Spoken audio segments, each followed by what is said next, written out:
Sandalwood, Chandanavana ಭಾರತೀಯ ಚಿತ್ರರಂಗದ ಇತಿಹಾಸದಲ್ಲೇ ತನ್ನದೇ ಆದ ಹೆಸರನ್ನು ಮಾಡಿರೋ ಮಹಾನ್ ಇಂಡಸ್ಟ್ರಿ. ಆದರೆ ಇವತ್ತು ಕನ್ನಡ ಸಿನಿಮಾಗಳನ್ನು ನೋಡೋದಕ್ಕೆ ಜನ ಥಿಯೇಟ್ರಿಗೆ ಬರಲ್ಲ. ವೈ? What happened? ಏನಾಗಿದೆ? ಪ್ರಾಬ್ಲಮ್ ಎಲ್ಲಿಂದ ಶುರು ಆಯಿತು? ಏನು ಕಾರಣ? ಎಲ್ಲ ಮಾತಾಡೋಣ ಬನ್ನಿ. Let's get into the video. ಚಂದನವನದ ಗುಡ್ ಓಲ್ಡ್ ಡೇಸ್. ಕೇವಲ ಈಗಿನ KGF ಕಾಂತಾರೆಯಿಂದ ಕನ್ನಡ ಇಂಡಸ್ಟ್ರಿ ಭಾರತೀಯ ಚಿತ್ರರಂಗಕ್ಕೆ ಪರಿಚಯವಾಗಿದೆ ಅಂದರೆ ಅದು ತಪ್ಪು. One KGF will not change the industry.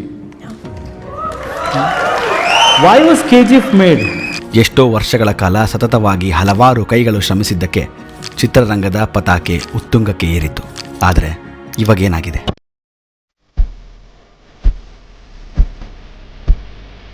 ಒಂದು ಶೋ ತಗೊಳ್ಳಕ್ಕೆ ಪರಡಬೇಕಾಗಿದೆ. ಯಾಕೆ? ವಾರಕ್ಕೆ 10 ಸಿನಿಮಾಗಳು ಬಿಡುಗಡೆ ಆದರೂ ಒಂದು ಸಿನಿಮಾ ಗೆಲ್ತಿಲ್ಲ. OTTಲಿ ಸಿನಿಮಾ ತಗೊಳ್ಳೋದಿಲ್ಲ. TV ರೈಟ್ಸ್ಗಳಿಲ್ಲ. ವೈ?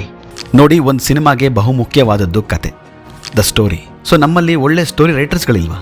ಮತ್ತು ಹುಡುಕ್ತಾ ಹೋದ್ರೆ ಯಾರೂ ಸಿಗಲ್ಲ. ಈಗ ನಾನೇನೇ ಪ್ರೋಗ್ರಾಮ್ ಮಾಡಬೇಕು ಅಂತ ನಾನು ಸುಮ್ಮನೆ ಹೆಂಗೆ ಜನರಲ್ ಆಗಿ ಹುಡುಕ್ಬೇಕಾದ್ರೆ ನಮ್ಮ ತುಂಬ ಕಡಿಮೆ. ಅಂದರೆ ಈಗ ನಿಮ್ಮನ್ನು ಬಿಟ್ಟು ಇನ್ನೊಂದಷ್ಟು ಜನ ಇರ್ಬೋದು, ಅಷ್ಟೇ ಬಿಟ್ಟರೆ ಸಿಗ್ತಾ ಇಲ್ಲ. ಅಂದರೆ ಏನು ಪ್ರಾಬ್ಲಮ್ ಏನಾಗ್ತದೆ ಅಂದರೆ ಖಂಡಿತ ಇದ್ದಾರೆ, ಆದರೆ ಅವರನ್ನು ಗುರುತಿಸಿಲ್ಲ. ಅಂದರೆ ಸರ್, ರೈಟಿಂಗಿಂದ ಎಲ್ಲವೂ ಅಂತ ಆದಾಗ ರೈಟರ್ಗೆ ಮೊದಲನೇ ಆದ್ಯತೆ ಕೊಡಬೇಕು, ರೈಟಿಂಗ್ಗೆ ಮೊದಲನೇ ಆದ್ಯತೆ ಕೊಡಬೇಕು. ಎಸ್, ಕತೆ ಇಲ್ಲದೆ ಸಿನಿಮಾ ಇಲ್ಲ. ನಿರ್ದೇಶಕ ತಾನೇ ಕತೆ ಬರೆದು ನಿರ್ದೇಶನ ಮಾಡಲಿ, ಕತೆ ಬೇರೆಯವ್ರ ಕೈಯಲ್ಲಾದರೂ ಬರೆಸಲಿ, ಬಟ್ ಕತೆನೇ ಇಂಪಾರ್ಟೆಂಟ್. ಇದೇ ಪ್ರೊಡಕ್ಷನ್ ಹೌಸು ಪ್ರೊಡ್ಯೂಸರ್ಸ್ಗಳು ಎಲ್ಲ ಬರ್ಕೊಂಡು ಒಂದು ಬೌಂಡ್ ಸ್ಕ್ರಿಪ್ಟ್ ತೊಗೊಂಬರಪ್ಪ ಅಂತ ಹೇಳ್ತಾರೆ. ಇಲ್ಲ, ನನ್ನ ಹತ್ರ ಒಂದು ಕತೆ ಇದೆ, ಅದನ್ನು ಡೈಲಾಗ್ ಇನ್ನೊಬ್ಬರು ಮಾಡ್ತಾರೆ, ಸ್ಕ್ರೀನ್ ಪ್ಲೇ ಇನ್ನೊಬ್ಬರು ಮಾಡ್ತಾರೆ ಅಂತ ಹೇಳಿದಾಗ ಇಲ್ಲ ಈ ಮೂರು ನಿಂದೇ ಕೆಲಸ. ನಾನು ಮೂರು ಕಡೆ ನಾನು ರೆಮ್ಯುನರೇಷನ್ ಕೊಡೋಕ್ಕಾಗಲ್ಲ. ನೀವಲ್ಲಿ ಕತೆಗಾರರು ಹುಟ್ಟೋ ಇದಕ್ಕೆ ಮೊದಲನೇ ಕಲ್ಲು ಹಾಕಿದ್ದವ್ರೆ. ನಮಗೆ ರೈಟರ್ಸ್ಗಳು ನೆನಪಿಗೆ ಬರೋದು ಕೇವಲ ಬೆರಳೆಣಿಕೆಯಷ್ಟು ಮುಖಗಳು ಮಾತ್ರ. ಆದರೆ ಹಲವಾರು ರೈಟರ್ಸ್ಗಳಿಗೆ ನಮ್ಮಲ್ಲಿ ಆರ್ಥಿಕ ಗೌರವ ಇಲ್ಲ. ಐ ರಿಪೀಟ್, ಆರ್ಥಿಕ ಗೌರವ ಇಲ್ಲ. ಈಗ ಹೀರೋ ಅಂದರೆ ಫಸ್ಟ್ ರೆಮ್ಯುನರೇಷನ್ ಕೊಡ್ತಾರೆ, ಹೀರೋಯಿನ್ ಕೊಡ್ತಾರೆ, ಅಥವಾ ಬೇರೆ ಎಲ್ಲದಕ್ಕೂ ಕೊಡುವಂಥದ್ದು ದುಡ್ಡು ಅಥವಾ ವ್ಯವಸ್ಥೆನ ಯಾಕೆ ರೈಟರ್ಸ್ ಮಾಡ್ತಿಲ್ಲ ಅಂತ ಅನ್ಸುತ್ತೆ ನಿಮಗೆ? ನನ್ನ ಪ್ರಕಾರ ಅವಕಾಶ ಅಂದರೆ ಕೆಲಸ ರೂಪಿಸ್ಕೊಳ್ಳೋದು, ಕೆಲಸ ಅಂದರೆ ಸಂಪಾದನೆ ಮಾಡೋದು. ಆದರೆ ನಮ್ಮಲ್ಲಿ ಸಂಪಾದನೆನೇ ಅವಕಾಶ ಅಂತ ಅನ್ಕೊಂಡಿದ್ದಾರೆ ಎಷ್ಟೋ ಜನ. ಕೊಡ್ತಾ ಇದೀವಿ ಅನ್ನೋದು ಒಂದು ಮಾತು. ಉಚಿತವಾಗಿ ನೀವು ಚಾನ್ಸ್ ಕೊಡೋದು ದೊಡ್ಡ ವಿಷಯ ಅಲ್ಲ. ರೈಟರ್ಸ್ಗಳಿಗೆ ಸರಿಯಾದ ಬೆಂಬಲ ನೀಡ್ತಿಲ್ಲ. ಕತೆ ಬರೆಯೋರಿಗೆ ಕಾಸು ಕೊಡಬೇಕಾ? ಈಗಲೂ ಕಾಲ ಮಿಂಚಿಲ್ಲ. ಒಳ್ಳೊಳ್ಳೆ ಕತೆಗಳಿಗೆ ನಮ್ಮಲ್ಲಿ ಕೊರತೆನೇ ಇಲ್ಲ. ಕತೆ ಹೇಳೋ ಸಾಮರ್ಥ್ಯ ಇದ್ದರೆ ಒಂದೊಳ್ಳೆ ಸಿನಿಮಾ ಮಾಡ್ಬೋದು, ಆದರೆ ಕೆಲಸ ಗೊತ್ತಿರಬೇಕಷ್ಟೆ. ಕೇವಲ ಕತೆ ಅಷ್ಟೇ ಅಲ್ಲ, ಅದನ್ನು ಜನರ ಮುಂದೆ ತೆಗೆದುಕೊಂಡು ಹೋಗೋಕ್ಕೆ ಕಲಾವಿದರು ಬಹಳ ಮುಖ್ಯ ಆಗ್ತಾರೆ. ಈಗಿನ ಕಾಲದ ಕಲಾವಿದರ ಬಗ್ಗೆ ನಿಮ್ಗೇನು ಅನಿಸುತ್ತೆ? ಒಂದು ನೆನಪಲ್ಲಿ ಇಟ್ಕೊಳ್ಳಿ, ಇಂದಿನ ಸ್ಟಾರ್ಸ್ಗಳೇ ಅಂದಿನ ಹೊಸಬ್ರು ಎಷ್ಟೆಲ್ಲ ಒಳ್ಳೊಳ್ಳೆ ಪರ್ಫಾರ್ಮೆನ್ಸ್ ಮಾಡಿದ್ದಾರೆ. ಅವರ ಕರಿಯರ್ ಬಿಲ್ಡ್ ಮಾಡೋಕ್ಕೆ ಅಂತ ಅವರು ಬೆಸ್ಟ್ ಕೊಟ್ಟಿದ್ದಾರೆ. ಅದಕ್ಕೆ ಅವರು ಇವತ್ತು ಈ ಪೊಸಿಷನಲ್ಲಿದ್ದಾರೆ. ತಿನ್ನಕ್ಕೆ ಅನ್ನ ಇಲ್ಲದೆ, ಹಾಕಡಕ್ಕೆ ಚಪ್ಪಲಿ ಇಲ್ಲದೆ, ಮಲ್ಕಡಕ್ಕೆ ಜಾಗ ಇಲ್ಲದೆ, ಬಿಕಾರಿ ಥರ ಫುಟ್ಪಾತ್ ಮೇಲೆ ಮಲಗಿದ್ದೀನಿ ಸರ್. ಇದು ನಂದು ಅನ್ನೋದಕ್ಕಿಂತ ನಮ್ಮಮ್ಮನ ಕನಸು. ನನಗೂ ಸಾಕಾಗೋಯ್ತು. ಯಾರ್ದಾದ್ರೂ ತಲೆ ಹೊಡೆದಾದ್ರೂ ಸರಿ ದುಡ್ಡು ಮಾಡ್ತೀನಿ. ಪ್ರೀತಿ ಮಾಡೋರು ಬದುಕತ್ತಪ್ಪ.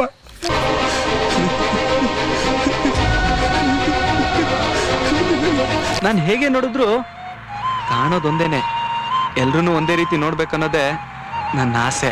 ಆದರೆ ಈಗಿನ ಹೊಸಬರಿಗೆ ಜನರೇ ಹೇಳ್ತಿದ್ದಾರೆ, ದಯವಿಟ್ಟು ಆ್ಯಕ್ಟ್ ಮಾಡಿ ಅಂತ. ಕತೆ ಜನರ ಮನ ಮುಟ್ಟೋದೇ ಕಲಾವಿದರಿಂದ. ಆದರೆ ಈಗ ಅದಾಗ್ತಿಲ್ಲ. ಅವಕಾಶ ಸಿಕ್ಕಿರೋರು ಸರಿಯಾಗಿ ಉಪಯೋಗಿಸ್ಕೊಳ್ತಿಲ್ಲ. ನಿಜವಾದ ಪ್ರತಿಭೆಗಳಿಗೆ ಅವಕಾಶ ಸಿಗ್ತಿಲ್ಲ. ಹಾಗಾಗಿದೆ ಜೀವನ.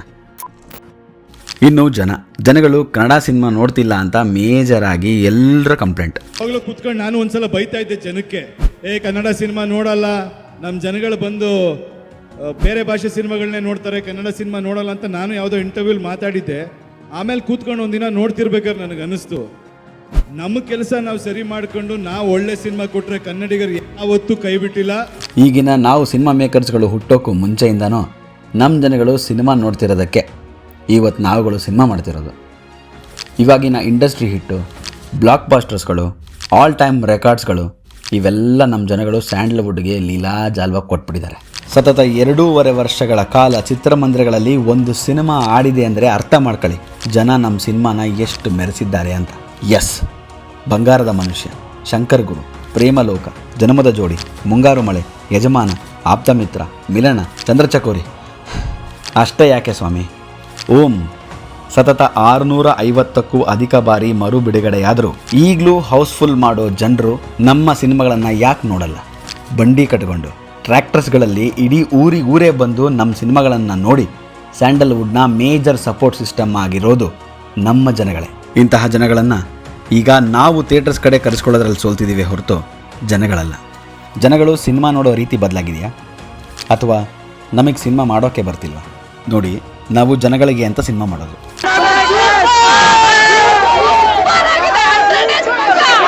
ನಿಜ. ಆದರೆ ಜನಗಳಿಗೆ ಇಷ್ಟ ಆಗಲಿಲ್ಲ ಅಂದರೆ ಆಗಲಿಲ್ಲ. That's all. ಅರ್ಥ ಆಗಲ್ಲ. ಸೆಕೆಂಡ್ ಟೈಮ್ ನೋಡ್ಬೇಕು ಅಂತೀರ ಹಂಗಾರೆ? ಅರ್ಥನೇ ಆಗಲ್ಲ. ಅದೇನು ಲಾಸ್ಟ್ ಎಂಡೋರ್ ಕೂಟೇ ಇರ್ತೀವಪ್ಪ ನಾವು. ಜನರನ್ನ ಎಂಟರ್ಟೈನ್ ಮಾಡೋದು ನಮ್ಮ ಕೆಲಸ. ಅವರಿಗೆ ಎಂಟರ್ಟೈನ್ಮೆಂಟ್ ಬೇಕಷ್ಟೆ. ಆದರೆ ಅವರಿಗೆ ಈ ಎಂಟರ್ಟೈನ್ಮೆಂಟು ಬೇರೆ ಕಡೆಯಿಂದ ಸಿಗ್ತಿದೆಯಾ? OTT, social media, TV ಚಾನಲ್ಸ್ಗಳು? ನಾನು OTTಗೆ ಆಮೇಲೆ ಬರ್ತೀನಿ. ಈಗ ಸೋಷಲ್ ಮೀಡಿಯಾ ಆ್ಯಂಡ್ TV ಚಾನಲ್ಸ್ಗಳು. ಕೇವಲ 10ರಿಂದ 12 ವರ್ಷಗಳ ಕಾಲಾವಧಿಯಲ್ಲಿ ಜನರ ತಲೆಯಲ್ಲಿ ಬೇರೂರಿರೋದು ಈ ಸೋಷಲ್ ಮೀಡಿಯಾ. ಜಗತ್ತೇ ನಮ್ಮ ಕೈಯಲ್ಲಿದೆ. ಏನು ಬೇಕೋ ಏನು ಬೇಡವೋ ಎಲ್ಲ ಸಿಗ್ತಿದೆ. ಮನೆಗೊಬ್ಬ ರೀಲ್ ಸ್ಟಾರ್ಸ್ಗಳು, ಎಲ್ಲರೂ ಹೀರೋಯಿನ್ಗಳು, ಯೂಟ್ಯೂಬ್ ಚಾನಲ್ಗಳು. ಅಬ್ಬಾ, ಪ್ರತಿದಿನ ಅದೆಷ್ಟೋ ವೀಡಿಯೋಸ್ಗಳು ಅಪ್ಲೋಡ್ ಆಗ್ತಿದ್ದಾವಂತೆ. ಇದ್ಯಾವುದು ತಪ್ಪಲ್ಲ. ಇಲ್ಲೂ ಕೂಡ ನಮ್ಮ ಸಿನಿಮಾದವರದ್ದೇ ತಪ್ಪಿದೆ. ಹೇಗೆ ಅಂತ ನಾನು ಹೇಳ್ತೀನಿ. ಒಂದು ಸಿನಿಮಾ ಆಡಿಷನ್ಗೆ ಕರೆ ಕೊಟ್ಟಾಗ ಕೆಳಗಡೆ ಹಾಕಿರ್ತಾರೆ, TikTok and reels are not allowed ಅಂತ. ಕಷ್ಟಪಟ್ಟು ವರ್ಷಾನ್ಗಟ್ಲೆ ಕಾಲ ಪ್ರಾಕ್ಟೀಸ್ ಮಾಡಿಕೊಂಡು ಆ್ಯಕ್ಟಿಂಗ್ ಕಲ್ತಿರೋರು ಆಡಿಷನಿಗೆ ಬಂದರೆ ರೀಲ್ಸ್ ಮಾಡೋರಿಗೆ ಮೇಜರ್ ಪಾತ್ರಗಳನ್ನು ಆಲ್ರೆಡಿ ಕೊಟ್ಟು ಆಡಿಷನಲ್ಲಿ ಸೆಲೆಕ್ಟ್ ಆದವರಿಗೆ ಸಣ್ಣ ಪುಟ್ಟ ಪಾತ್ರ ಕೊಟ್ಟಿರ್ತಾರೆ. ಎಲ್ಲ ರೀಲ್ಸ್ ಮೇಕರ್ಸ್ಗಳು ಕಲಾವಿದರಲ್ಲ ಅಂತ ನಾನು ಹೇಳ್ತಿಲ್ಲ. ನೋಟ್ ಡೌನ್, ಕೆಲವರು ಮಾತ್ರ. ಅಲ್ಲ, ನನಗೆ ಒಂದು ಅರ್ಥ ಆಗ್ತಿಲ್ಲ. ನಮ್ಮ ಕನ್ನಡ ಸಿನಿಮಾಗಳ ಹಾಡುಗಳಿಗೆ ಲಿಪ್ಸಿಂಕ್ ಮಾಡಿ ಫೇಮಸ್ ಆಗಿರೋ ಇನ್ಫ್ಲೂಯೆನ್ಸರ್ಸ್ಗಳಿಗೆ ಈಗ ನಮ್ಮ ಕನ್ನಡ ಸಿನಿಮಾಗಳನ್ನು ನೋಡೋಕ್ಕೆ ಅವರಿಗೆ ದುಡ್ಡು ಕೊಟ್ಟು ಕರಿಬೇಕಂತೆ. ಹೊಸ ಹಾಡು ಬಿಡುಗಡೆ ಆದರೆ ಅವರಿಂದ ವೀಡಿಯೋಸ್ ಮಾಡಿಸೋಕ್ಕೆ ದುಡ್ಡು ಕೊಡಬೇಕಂತೆ.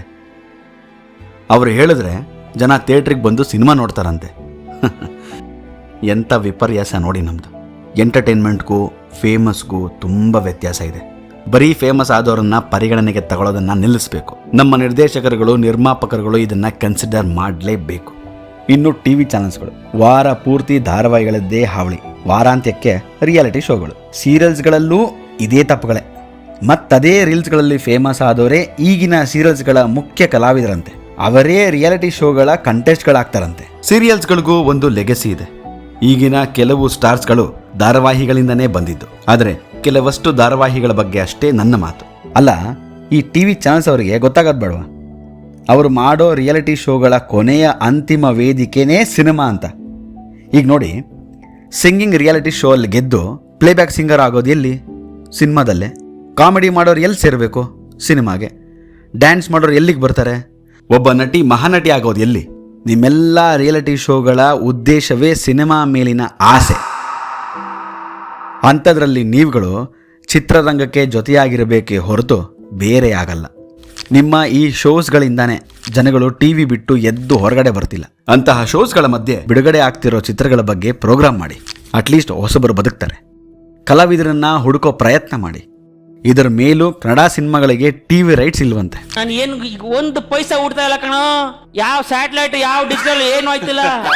ದಯವಿಟ್ಟು ಕನ್ನಡ ಪಿಕ್ಚರ್ನ ಪರ್ಚೇಸ್ ಮಾಡಿ ನಮ್ಮನ್ನೆಲ್ಲ ಉಳಿಸಿ. ಥಿಯೇಟ್ರಿಗೆ ಬಂದು ಸಿನಿಮಾ ನೋಡಿ. ನೀವು ಥಿಯೇಟ್ರಿಗೆ ಬಂದು ಸಿನಿಮಾ ನೋಡ್ಬಿಟ್ರೆ ಇನ್ನೆಲ್ಲ ಸಮಸ್ಯೆ ಅದ್ರ ಪಡಿಗೆ ಚಾಲು ಆಗುತ್ತೆ. ಮುಂಚೆ ನಾವುಗಳು ಟಿವಿಯಲ್ಲಿ ಅದೆಷ್ಟೋ ಒಳ್ಳೊಳ್ಳೆ ಸಿನಿಮಾಗಳನ್ನ ಪ್ರತಿ ಹಬ್ಬಕ್ಕೂ ನೋಡ್ತಾ ಇದ್ವಿ. ಪ್ರತಿ ಹಬ್ಬಕ್ಕೆ ಮುಂದೆ ಯಾವ ಸಿನಿಮಾ ಬರುತ್ತಪ್ಪ ಅಂತ ಕಾಯ್ತಾ ಇದ್ವಿ. ಈಗ ಹಬ್ಬ ಬಂದ್ರೆ ಅದೇ ನಿಮ್ಮ ಸೀರಿಯಲ್ಸ್ಗಳದ್ದೇ ಸ್ಪೆಷಲ್ ಪ್ರೋಗ್ರಾಮ್ಗಳೇ ಹೊರತು ಒಂದೊಳ್ಳೆ ಸಿನಿಮಾನ ಹಾಕಲ್ಲ. ನೋಡಿ, ಒಂದು ತಿಳ್ಕೊಳ್ಳಿ, ನಿಮ್ಮ ಅನುಬಂಧದ ಕುಟುಂಬಕ್ಕೆ ಗೆಸ್ಟ್ ಆಗಿ ಬರೋಕೆ ಮಾತ್ರ ನಮ್ಮ ಸಿನಿಮಾ ಸ್ಟಾರ್ಸ್ಗಳಿಲ್ಲ. ಅಂಥ ಇಂಡಸ್ಟ್ರಿ ಆಗಿತ್ತು ಅವತ್ತು. ಕಾರಣ ಯಾಕೆ ಅಂದರೆ ಅವತ್ತಿನ ದಿನ ರೇಡಿಯೋ ಬಿಟ್ಟರೆ ನಿಮಗೆ TV ಇರಲಿಲ್ಲ, ನಿಮ್ಮ ದೃಶ್ಯ ಮಾಧ್ಯಮ ಇರಲಿಲ್ಲ, ಇದ್ದಿದ್ದೆ ರೇಟಿಂಗ್ ಮೀಡಿಯಾ. ಇನ್ನು OTT. ಲಾಕ್ಡೌನಲ್ಲಿ ಜನರು ಮೊಬೈಲ್ನಲ್ಲಿ ಸಿನಿಮಾ ನೋಡೋದನ್ನು ಅಭ್ಯಾಸ ಮಾಡ್ಕೊಂಡಿದ್ದನ್ನೇ ಉದ್ದೇಶವಾಗಿಟ್ಕೊಂಡು ಇವತ್ತು ಇವರು ರೂಲ್ ಮಾಡ್ತಿದ್ದಾರೆ. ಆದರೆ ಇದರಲ್ಲೂ ಕನ್ನಡ ಸಿನಿಮಾಗಳಿಗೆ ತಾರತಮ್ಯ. ಕನ್ನಡ ಸಿನಿಮಾಗಳಿಗೆ ಯಾವ ವೇದಿಕೆಯೂ ಇಲ್ಲ. KGF, ಕಾಂತಾರ ಅಂತ ಜಗತ್ತಾದ್ಯಂತ ಹೆಸರು ಮಾಡಿದ್ರೂ ಅದರ ಮುಂದಿನ ಸಿನಿಮಾಗಳಿಗೆ OTTಲಿ ಅವಕಾಶಗಳಿಲ್ಲ. ಬಿಡುಗಡೆಯಾಗೋ ಸಿನಿಮಾ ಕೇವಲ 1 ವಾರದಲ್ಲಿ OTTಗೆ ಬರುತ್ತೆ ಅಂದರೆ ಜನ ಯಾಕ್ರಿ ಥಿಯೇಟ್ರಿಗೆ ಬಂದು ಸಿನಿಮಾ ನೋಡ್ತಾರೆ?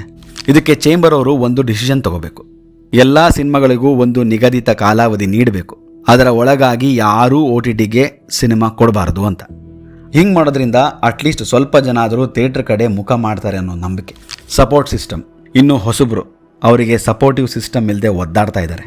ಹೊಸ ಸಿನಿಮಾ ಮಾಡೋಕ್ಕೆ ಪ್ರೊಡ್ಯೂಸರಿಗೆ ಕತೆ ಹೇಳಿದ್ರೆ ಸ್ಟಾರ್ ಹೀರೋ ಯಾರು ಅಂತ ಕೇಳ್ತಾರೆ. ಹೀರೋಗಳಿಗೆ ಕತೆ ಹೇಳಿದ್ರೆ ಪ್ರೊಡ್ಯೂಸರ್ ಯಾರು ಅಂತ ಕೇಳ್ತಾರೆ. ಆಡಿಯೋ ರೈಟ್ಸ್ ಅಷ್ಟಕ್ಕಷ್ಟೇ, TV ಅವರು ತಗೊಳ್ಳಂಗಿಲ್ಲ. OTT ಅಂತೂ ದೂರದ ಮಾತು. ಹಿಂಗಾದರೆ ಹೊಸಬ್ರು ಸಿನಿಮಾ ಮಾಡೋದು ಹೆಂಗೆ? ಅವರು ಸಿನಿಮಾ ಮಾಡಲಿಲ್ಲ ಅಂದರೆ ಈ ಸಿಂಗಲ್ ಸ್ಕ್ರೀನ್ಸ್ಗಳ ಕತೆ ಏನು? ಹೌದು, ಯಾಕೆ ಈ ಮಾತು ಹೇಳ್ತಿದ್ದೀನಿ ಅಂದರೆ, ಸ್ಟಾರ್ಸ್ಗಳು 5 ವರ್ಷಕ್ಕೊಮ್ಮೆ ಬಂದರೂ ಅವರಿಗೆ ಥಿಯೇಟರ್ಸ್ಗಳು ಸಿಗ್ತಿವೆ ಅಂದರೆ ಅದು ಪ್ರತಿ ವಾರ ಹೊಸಬ್ರು ಕಟ್ತಿರೋ ರೆಂಟಿಂದ ಮಾತ್ರ ಸಾಧ್ಯ. ಇಲ್ಲ ಅಂದರೆ ಯಾವತ್ತೋ ಸಿಂಗಲ್ ಸ್ಕ್ರೀನ್ಸ್ಗಳು ಡೆಮಾಲಿಷ್ ಆಗ್ತಿದ್ವು, ಆಲ್ರೆಡಿ ಆಗ್ತಿದ್ದಾವೆ, ಆಗಿದ್ದಾವೆ ಕೂಡ. ಹಾಗಾದರೆ ಇದನ್ನು ಕಡಿಮೆ ಮಾಡೋದು ಹೇಗೆ? ನಮ್ಮ ಕೆಲವು ಸ್ಟಾರ್ಸ್ಗಳು 4 ವರ್ಷ 5 ವರ್ಷಕ್ಕೆ ಒಂದು ಸಿನಿಮಾ ಮಾಡೋದನ್ನು ಕಡಿಮೆ ಮಾಡಬೇಕು. ನಾನು ಎಲ್ಲ ಹೀರೋಗಳಿಗೂ ಈ ಮಾತನ್ನು ಹೇಳ್ತಿಲ್ಲ.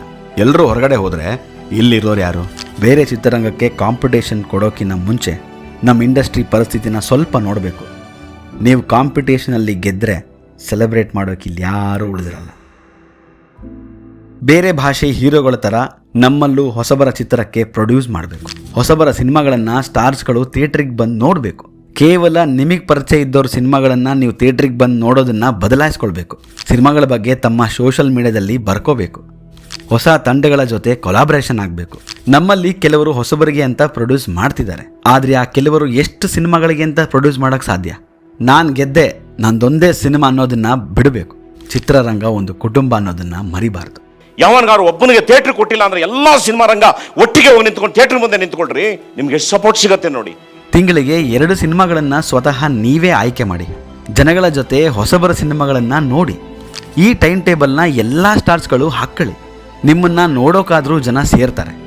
ಸಿನಿಮಾ ಚೆನ್ನಾಗಿದ್ದರೆ ಎಷ್ಟೋ ಜನರ ಭವಿಷ್ಯ ಕಟ್ಕೊಟ್ಟಂಗಾಗುತ್ತೆ. ಇದು ನನ್ನ ರಿಕ್ವೆಸ್ಟ್ ಅಷ್ಟೇ ಅಲ್ಲ, ಎಲ್ಲ ಹೊಸಬರ ಮನದಾಳದ ಕೂಗು. ದಯವಿಟ್ಟು ನೀವು ದೂರ ಕಾಣೋ ಮೋಡ ಆಗಬೇಡಿ, ನಮ್ಮಲ್ಲೇ ಇರುವಂಥ ಮರಗಳಾಗಿ. ಇನ್ನು ಈ ಹೊಸಬ್ರು, ನಿಮ್ಮ ಆಸೆಗೆ ತೆವಲಿಗೆ ಸಿನಿಮಾ ಮಾಡೋದನ್ನು ನಿಲ್ಲಿಸಿ. ಒಳ್ಳೆ ಕತೆಗಳನ್ನು ಸಿನಿಮಾ ಮಾಡಿ. ನಮ್ಮ ಎಲ್ಲ ಸ್ಟಾರ್ ಹೀರೋಗಳು ನಿಮ್ಮ ಎಲ್ಲ ಸಿನಿಮಾಗಳಿಗೆ ಬಂದು ಬೆಂಬಲಿಸುವುದು ತುಂಬ ಕಷ್ಟ. ಹೊಸಬ್ರು ಒಳ್ಳೆ ಸಿನಿಮಾ ಮಾಡಿದ್ರೆ ತಾವಾಗಿಯೇ ಬಂದು ಸಪೋರ್ಟ್ ಮಾಡ್ತಾರೆ. 2 ಕೈ ಸೇರಿದ್ರೇ ಚಪ್ಪಾಳೆ. ಇನ್ನು ನಮ್ಮ ಇಂಡಸ್ಟ್ರಿಯ ನಿರ್ದೇಶಕರುಗಳು, ಮುಂಚೆಯಿಂದನೂ ಎಲ್ಲ ತರಹದ ಸಿನಿಮಾಗಳನ್ನು ಕೊಟ್ಟಂತಹ ಹಲವಾರು ಕಲಾವಿದರುಗಳನ್ನು ಹುಟ್ಟಾಕಿರುವಂತಹ ಲೆಜೆಂಡ್ಸ್ಗಳು. ಜೋಗಿ ಪ್ರೇಮ್, ಇವರ ಜೋಗಿ ಸಿನಿಮಾ ಒಂದು ಸಾಕು ಇವರ ಕೆಪಾಸಿಟಿ ತಿಳ್ಕೊಳ್ಳೋಕ್ಕೆ. ಒಡೆಯಬಡ ಹಾಕೊಂಡ್ರೆ ತಾನೆ ಇವರೆಲ್ಲರೂ ಹೊಡೆದರು. ಕರಿಯ ಒಂದು ಕಲ್ಟ್. ಎಕ್ಸ್ಕ್ಯೂಸ್ ಮೀ ಹೊಸಬರನ್ನ ಇಟ್ಕೊಂಡು ಮಾಡಿದ ಅದ್ಭುತ ಚಿತ್ರ. ಅಲ್ಲ, ನನಗೆ ಗೊತ್ತು ನೀನು ಸೂಸೈಡ್ ಮಾಡ್ಕೊಳ್ಳೋಂತ ಹುಡುಗಿ ಅಲ್ಲ ಅಂತ. ರಾಜ್ ಒಂದು ಹೊಸ ಟ್ರೆಂಡ್ ಸೆಟ್ ಮಾಡಿತ್ತು. ಸರ್ ಸರ್ ಸರ್ ಸರ್ ನಾನು ಫೈಟ್ ಕಲ್ತಿದ್ದೀನಿ ಸರ್. ನೋಡ್ತೀರಾ ಸರ್? ನೋಡಿ. ಓಕೆ ಮಾಡ. ಸಿನಿಮಾದವ್ರ ಮೇಲೇನೆ ಸಿನಿಮಾ ಇವತ್ತಿಗೂ ಎಷ್ಟೋ ಜನರಿಗೆ ಫೇವ್ರೆಟ್ ಮೂವಿ. ಇನ್ಫ್ಯಾಕ್ಟ್ ನನಗೂ ಕೂಡ. ನೋಡಮ್ಮ, ಒಂದು ದುಡ್ಡಿರಬೇಕು, ಇಲ್ಲಾಂದ್ರೆ ಬ್ಯಾಕ್ಗ್ರೌಂಡ್ ಇರಬೇಕು. ಇವೆರಡೂ ಇಲ್ಲ ಅಂದ್ರೆ ಈ ಬ್ಯಾಕ್ಗ್ರೌಂಡಲ್ಲಿ ಜೂನಿಯರ್ಸ್ ಓಡಾಡ್ತಾರಲ್ಲ, ಆ ಥರ ಲೈಫ್ ಲಾಂಗ್ ಓಡಾಡ್ಕೊಂಡಿರ್ಬೇಕಾಗುತ್ತೆ. ಆದರೆ ಇವಾಗ ಯಾಕೆ ಇವ್ರ ಸಿನಿಮಾಗಳು ಫ್ಲಾಪ್ ಆಗ್ತಿದ್ದಾವೆ? ಸೂರ್ಯ ಅವರು ದುನಿಯಾ, ಕೆಂಡಸಂಪಿಗೆ ಇವರ ಅನ್ಫರ್ಗೆಟಬಲ್ ಮೂವೀಸ್. ಜಾಕಿ ರೀ-ರಿಲೀಸ್ನ ನೀವೇ ನೋಡಿದ್ದೀರ. ಸಿಚುವೇಶ್ನಲ್ ಸಿನಿಮಾಸ್ ಮಾಡೋದ್ರಲ್ಲಿ ಎತ್ತಿದ ಕೈ. ಆದರೆ ಸ್ಲೋ ಆಗಿ ಹಿಟ್ಟಿಂದ ಆವ್ರೇಜಿಂದ ಫ್ಲಾಪ್ಗೆ ಬಂದಿದ್ಯಾಕೆ? ಯೋಗರಾಜ್ ಭಟ್ ಅವರ ಸಿನಿಮಾ ಕೇವಲ ಸಿನಿಮಾ ಅಲ್ಲ, ಅದೊಂದು ಕಚಗುಳಿ. ಆದರೆ ಈಗ ಯಾಕೆ ಬೀದಿಗಳದು ಸಿನಿಮಾ ನೋಡೋಕ್ಕೆ ಜನಗಳನ್ನ ಕರೀತಿದ್ದಾರೆ? ಎಲ್ಲ ಭಟ್ರು ಮೂವಿ ಎಲ್ಲ ಒಂದೇ ಮೂವಿಯಲ್ಲಿ ನೋಡ್ದಂಗಾಯ್ತು. ಗಾಳಿಪಟ, ಮುಂಗಾರು ಮಳೆ ಮತ್ತೆ ಪರಮಾತ್ಮ ಎಲ್ಲ ಒಟ್ಟಿಗೆ ನೋಡ್ದಂಗಿದೆ ಅಷ್ಟೇ. ಇಂತಹ ಅದೆಷ್ಟೋ ನಿರ್ದೇಶಕರುಗಳ ಸಿನಿಮಾಗಳನ್ನು ನೋಡಿಕೊಂಡು ಇಂಡಸ್ಟ್ರಿಗೆ ಬಂದವರು ತುಂಬ ಜನಗಳಿದ್ದಾರೆ. ಆದರೆ ಇವ್ರುಗಳೇ ಈ ರೀತಿ ಸಿನಿಮಾ ಮಾಡೋದ್ರಲ್ಲಿ ಸೋತಾಗ ನಮ್ಮಂಥವ್ರ ಮನಸ್ಸಿಗೆ ತುಂಬ ನೋವಾಗುತ್ತೆ. ಬದಲಾಗ್ತಿರೋ ಕಾಲಕ್ಕೆ ಇವರುಗಳು ಬದಲಾಗಬೇಕಾಗಿತ್ತಾ? ಅಂದರೆ ಅಪ್ಡೇಟ್ ಆಗಬೇಕಾಗಿತ್ತಾ? ಸಕ್ಸಸ್ನ ತಲೆಗೆ ತಗೊಳ್ಳೋದೆ ಕಾನ್ಸಂಟ್ರೇಟ್ ಮಾಡಿ, ಪ್ರೆಸೆಂಟ್ ಇಂಡಸ್ಟ್ರಿ ಸಿಚುವೇಶನ್ನ ಅನಲೈಸ್ ಮಾಡಿ, ಎಲ್ಲರೂ ಒಂದೊಂದು ಸಬ್ಜೆಕ್ಟ್ ಮೇಲೆ ವರ್ಕ್ ಮಾಡಿದ್ರೆ ಮತ್ತೆ ಆ ಎರ ವಾಪಸ್ ಬಂದೇ ಬರುತ್ತೆ. ಥಿಯೇಟರ್ಸ್ಗಳಿಗೆ ಜೀವ ಬಂದಂಗೆ ಆಗುತ್ತೆ. ಹೊಸದಾಗಿ ಬಂದಂಥ ಹಲವರ ಬದುಕು ಬದಲಾಗುತ್ತೆ. ಎಲ್ಲರೂ ಗೆಲ್ಲೋಣ, ಜನರನ್ನು ಮತ್ತೆ ಚಿತ್ರಮಂದಿರಕ್ಕೆ ಕರೆಯೋಣ. ಚಿತ್ರರಂಗ ಕೇವಲ ವ್ಯಾಪಾರವಲ್ಲ, ಇದೊಂದು ಕುಟುಂಬ. Let's bring Sandalwood back. ನನ್ನ ಮಾತಲ್ಲಿ ಏನಾದರೂ ತಪ್ಪಿದರೆ ಕ್ಷಮಿಸಿ. Thank you.